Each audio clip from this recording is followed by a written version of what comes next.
am Bambi Jade Andrews. I am from San Marcos, Texas. And you know, I travel around the state. Houston, Austin, San Antonio is my favorite little home. Yeah. Okay.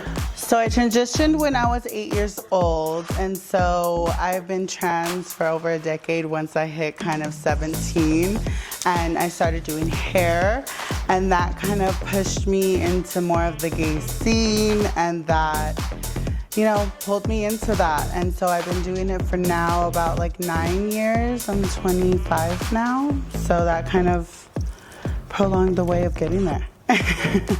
Oh wow, y'all gonna do this, honey. So they had like a talent night, and so I had to get it all together. I was in choir and theater, so I kind of already was used to being on the stage, but by yourself and with no speaking or, you know, acting, you kind of have to already have a pace. So I decided to do Bitty Bitty Bom Bom as my first song, which was horrible. You will be out of breath, I promise.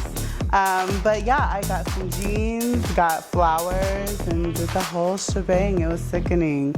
I was tired, but it was sickening. I knew every word. Right in San Marcos, that's Stonewall. So it was kind. Okay. So in the 90s, that's when my sisters were in high school, so I feel like I was very inspired by the fashion that they loved and saw, and all the pop stars, R&B divas. And so I just loved fashion. I would create like little outfits for my dolls and stuff. So I really wanted to give like businesswoman, if she was like in a marriage, going to, you know, a wedding. But you know, they said wear black and blue, very that. But yeah, I wanted to give shapes, not too many stones, but just the right amount, because drag is all about what you bring to it. Anybody can wear an outfit, but it's about how you pull it all together and really accent everything. I would say my biggest competition would have to be Gina. She is very backed up. She has a lot of people that are going to help her, a lot of people that are going to come together and really get her together. But it really just comes down to the day of. I feel like with her, it's either are you gonna eat it on stage or you're gonna get scared. So I feel like that's the really gamble for her. I feel like everybody's very strong, but that one's the one that I feel like I've been compared to a lot. So I'm excited to see how she does.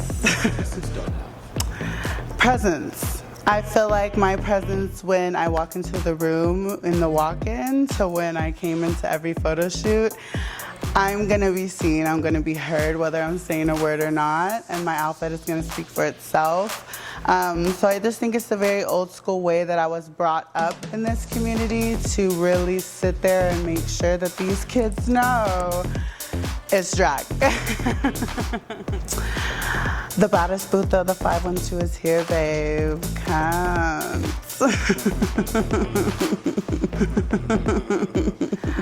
Miss Slurs. Miss Slurs will definitely tell you like it is, blunt, straight to the point, whether you like it or not.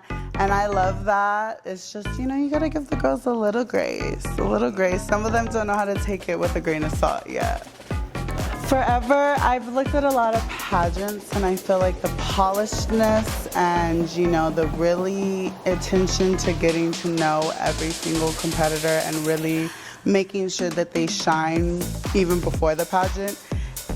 The moment that I saw that, I was like, I have to be a part of it. I have to. And then, you know, Amber Nix, it's equal. It has to happen.